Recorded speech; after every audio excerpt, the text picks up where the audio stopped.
I'm John Annoni. I am a 32-year public educator, as well as the founder of Camp Compass and a principal investigator for Cornell University working on a noise grant.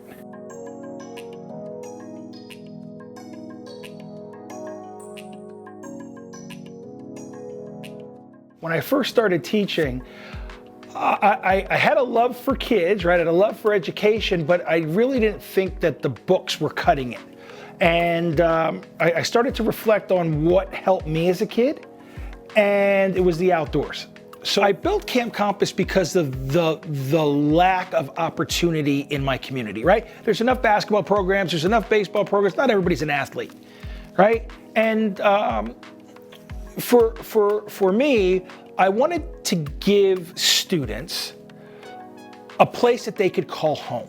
What a better way to help kids than to use nature to do it. Mother Nature doesn't care if you're white or if you're black, if you're fat or if you're skinny. She doesn't care. And what happens is when you compete against her, right, whether it's through the elements or against one of her critters, there are no excuses. Right, so you're competing against an object or a persona that won't accept anything but your best. You know, when I reflect on Black History Month, I'm older now, guys, right? When I was a kid, right, Black History meant having the opportunity to give a speech about Jesse Owens when I was 11, right, to put a tie on and speak in front of people.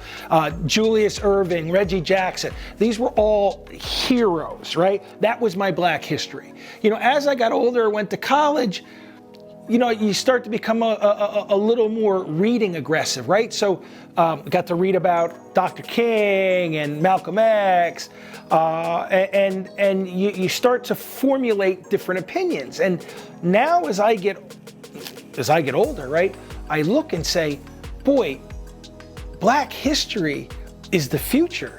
A white person needs to be just as invested in Black history, you know, as a Black person is as invested in white history, right? Because what ends up happening is history becomes all of ours, right? So, you know, for me, Black history is one piece of the puzzle in our history. The more you bring things to the surface, the more normal they become. It's a time for unity. It's not a time for separation. It's not a time for anxiety. It's a time to say, wow, we've had some really good things happen in this country, and we've had some things that we need to learn from. Life's not gonna be easy. You're not always gonna get what you want, okay? Let's face it, it's just not gonna happen. But if you work hard enough, right, okay, and you get out of bed, you'll make your own history. And that's what it's all about, right? Get out of bed and make your own history. And then nobody else can take that from you.